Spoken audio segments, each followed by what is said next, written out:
Friends, आज का अपना टॉपिक रहने वाला एमएससी केमिस्ट्री की यूनिट मोसबार स्पेक्ट्रोस्कोपी के ऊपर। तो मोसबार स्पेक्ट्रोस्कोपी की एप्लीकेशन क्या क्या होती है उनके बारे में आज का अपना टॉपिक रहने वाला है।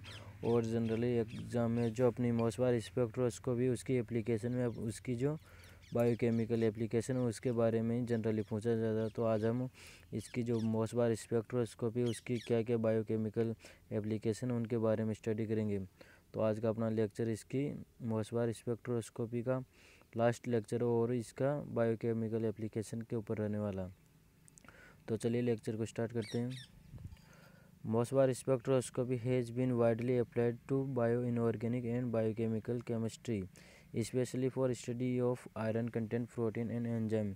यानी कि जो अपनी मोसबार स्पेक्ट्रोस्कोपी है वो जनरल लेकिन कहाँ अप्लाइड होती है, वो होती है bio inorganic and biochemical chemistry के अंदर होती है, specially for study of iron content protein and enzyme. यानी कि जिन प्रोटीन और एंजाइम के अंदर अपना आयरन पाया जाता है उनके लिए इस स्पेशली जो अपनी मोसबार स्पेक्ट्रोस्कोपी इसका अप्लाइड किया जाता है। The main group of biochemical molecule which contain iron eight there active centre.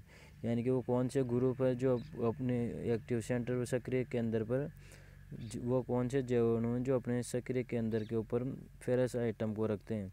तो वो निम्न ये है। एक हीमोग्लोबिन के अंदर भी जो एक्टिव सेंटर होता है वहाँ पे ये फेरस पाया जाता है, और आयरन सल्फर प्रोटीन के अंदर भी फेरस पाया जाता है। और iron store and transport protein जो अपनी सेल मेम्ब्रेन होती है उसके अंदर जो ट्रांसपोर्ट प्रोटीन पाई जाती है उसके अंदर भी आयरन पाया जाता है। तो इसको अपन डिस्कस करते हैं कि वो कहाँ कहाँ है। Often the technique is use to determine the oxidation state of iron. यानी कि जनरली जो अपनी मोसबार स्पेक्ट्रोस्कोपी है इस टेक्निक से अपन इसकी जो फेरस होता है आयरन इसकी ऑक्सीडेशन स्टेट होती है उसकी कैलकुलेट की जाती है, और उसी से इसका जो एप्लीकेशन होती है इसकी प्योरिटी इनका कौन से अवस्था में इसको डिटरमाइन किया जा सकता है। Iron is an essential constituent of many chemical that is very important of life. यानी कि जो अपना आयरन होता है वो बहुत सारे जो बायोकेमिकल जो कोई भी मॉलिक्यूल होते हैं उनके अंदर आवश्यक घटक एसेंशियल कॉन्स्टिट्यूएंट यानी कि आवश्यक घटक होता है। यानी कि जो अपना फेरस होता है उसकी जो बायोकेमिकल सिस्टम के अंदर बहुत ही अधिक आवश्यकता होती है। और ये एक यानी कि जो लघु अंश होते हैं जिसकी इसमें शरीर के अंदर कम मात्रा होती है उनके अंदर आवश्यक रूप से इसकी आवश्यकता होती है, और इसकी थोड़ी सी भी कमी इसके डिजीज़ का कारण ले सकती है। It is present in haemoglobin which is transport oxygen through blood. यानी कि ये जो हीमोग्लोबिन के अंदर पाया जाता है तो ये किसका ऑक्सीजन का ट्रांसपोर्ट करता है। यानी कि जो अपना मानव शरीर या कोई भी एनिमल होते हैं उनके अंदर जो ब्लड होता है और ब्लड के अंदर एक हीम समूह होता है जिसे हीमोग्लोबिन कहते हैं, और उसमें हीमोग्लोबिन होता है वो जो अपनी ऑक्सीजन होती है जिसको अपन सांस द्वारा अंदर लेते हैं उसको बाइंडिंग करके ब्लड के थ्रू शरीर के जो सभी टिश्यू उनके अंदर सप्लाई करता है। And cytochrome which is transport electron, और जो अपने साइटोक्रोम सिस्टम होता है उसके अंदर जो इलेक्ट्रॉनों का परिवहन करता है वो अपने फेरस के द्वारा ही किया जाता है।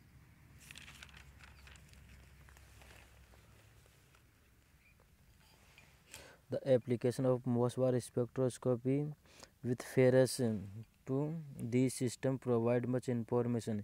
यानी कि जो अपनी मोसबार स्पेक्ट्रोस्कोपी है वो फेरस के बारे में अधिक जानकारी उपलब्ध कराती है, क्योंकि जो अपना साइंटिस्ट था मोसबार वो बायोमोलिक्यूल थे उनके अंदर जैसे फेरस से रिलेटेड उनके ऊपर ही ज़्यादा स्टडी किया था, उनके ऊपर ज़्यादा एक्सपेरिमेंट किया था। तो इसलिए जो ये अपनी मोसबार स्पेक्ट्रोस्कोपी वो फेरस के बारे में अधिक जानकारी प्रोवाइड करती है।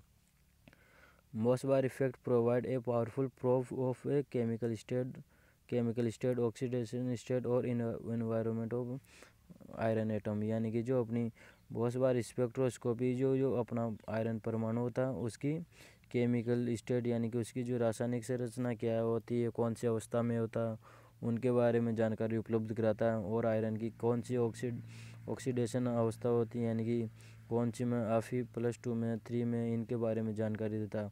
और इन्वायरमेंटल यानी कि जो अपना आयरन किसी भी परमाणु के अंदर जुड़ा हुआ था उसके चारों ओर का क्या इन्वायरमेंट है कौन से बॉन्ड है उनके बारे के अंदर जो ये मोसबार इफेक्ट है वो पावरफुल प्रोब यानी कि विशेष तथ्य उपलब्ध कराते हैं।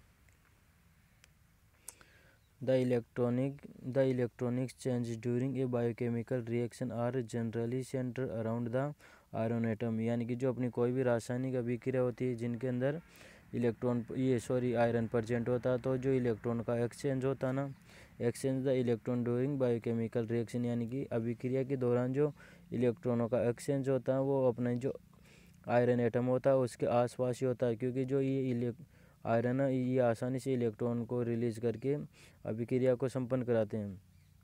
Hence iron play a important role in biological and biochemical system, और इस प्रकार से जो अपना आयरन है वो एक बायोलॉजी जो जीवन है और उनके बायोकेमिकल जो सिस्टम है उनके अंदर महत्वपूर्ण ये रोल निभाता है। The iron atom are octahedrally coordinate to 4 nitro atom in heme group, यानी कि जो अपना हीम ग्रुप है हीमोग्लोबिन का, उसके अंदर जो आयरन है वो ऑक्टाहेड्रली रूप से पाया जाता है और उससे 4 नाइट्रोजन ग्रुप से जुड़ा हुआ था। तो ये अपना एक हीम ग्रुप है, और हीम ग्रुप के साथ ही जो अपना फेरस एटम है ये 4 प्रकार के ये 4 नाइट्रोजन एटम से जुड़ा हुआ था, और एक ही हीमोग्लोबिन या हीम ग्रुप की संरचना है हीम ग्रुप विथ फेरस। ये फेरस के साथ जो हीम ग्रुप है उसकी संरचना, इस संरचना को अभी मैं आपको रफली ड्रॉ करना सिखा दूंगा, तो ये बहुत आसान है।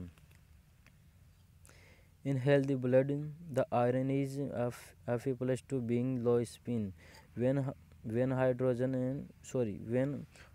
oxygenate and high spin when the deoxygenate, यानी कि ये बता रहा है कि जब जो अपना ब्लड है वो लो स्पिन में रहता है, जब कब रहता है कि जब ये ऑक्सीजन से जुड़ा होता है, यानी कि अब ब्लड के अंदर जो अपना हीमोग्लोबिन है वो ऑक्सीजन का परिवहन करता है या ऑक्सीजन का ट्रांसपोर्ट करता है, या इससे जब हीमोग्लोबिन जुड़ी हुई होती है तो ये लो स्पिन करता हुआ होता है, यानी कि कम चक्कर करता हुआ ये ब्लड के अंदर फ्लो होता है। And the high spin when deoxygenate, और ये जब ब्लड के अंदर ज़्यादा स्पिन करता है यानी कि ज़्यादा चक्कर करता हुआ फ्लो होता है जब ये ऑक्सीजन से जुड़ा हुआ नहीं होता।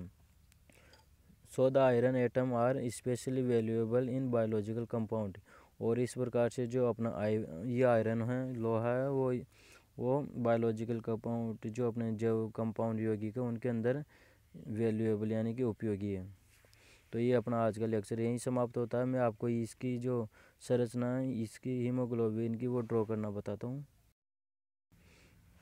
देखिए हीम ग्रुप की संरचना ड्रॉ करने के लिए सबसे पहले आपको इसके सेंटर में एक फेरस एटम को पुट कर देना और इससे 4 नाइट्रोजन एटम या 4 नाइट्रोजन परमाणु को ऐड कर देना। तो इस प्रकार से ये 4 नाइट्रोजन एटम ऐड हो गए, और इन चारों नाइट्रोजन से इस प्रकार से बॉन्ड ड्रॉ करके इस प्रकार की एक स्ट्रक्चर बनानी है। तो जो नाइट्रोजन के दोनों सिरों से ऊपर की तरफ लेके इस प्रकार के ड्रॉ करके ये जो चारों वो चारों साइड इसी प्रकार ड्रॉ करना। तो यहाँ पे भी इस प्रकार, फिर यहाँ पे, फिर ये फोर्थ वाले पे, इस प्रकार ये आधी से ज़्यादा अपनी संरचना कंप्लीट हो गई। और फिर ये जो नाइट्रोजन है उसको इस प्रकार यहाँ से एक बॉन्ड यहाँ ड्रॉ करके इन दोनों को ऐड कर दो यानी कि मिला दो। तो इस प्रकार ये अपने जो चारों नाइट्रोजन परमाणु पाए जाते हैं वहाँ पे ऐसी संरचना ड्रॉ करो।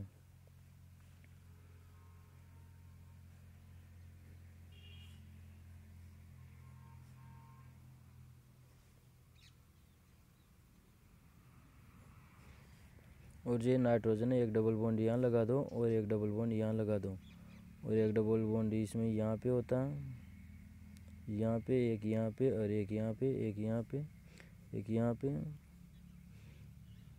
और एक डबल बॉन्ड यहाँ पे। इस प्रकार से ये अपनी हीमोग्लोबिन की संरचना ड्रॉ हो यहाँ पे। और यहाँ पे कुछ ये सक्रिय एक्टिव प्लेस पाए जाते हैं जहाँ से ये किसका ऑक्सीजन वाले ग्रुप को ऐड करके ऑक्सीजन को ट्रांसपोर्ट करता है। तो ये अपनी इसकी हीम समूह की संरचना फेरस के साथ, और ये अपनी यहाँ पे Fe+2 अवस्था के अंदर रहता है, Fe सेकंड ऑक्सीडेशन स्टेट के अंदर पाया जाता है। तो आज का ये अपना लेक्चर ये मोसबार स्पेक्ट्रोस्कोपी की बायोलॉजिकल एप्लीकेशन पे यहीं फिनिश होता है। तो मिलते हैं नेक्स्ट लेक्चर में, तब तक के लिए धन्यवाद।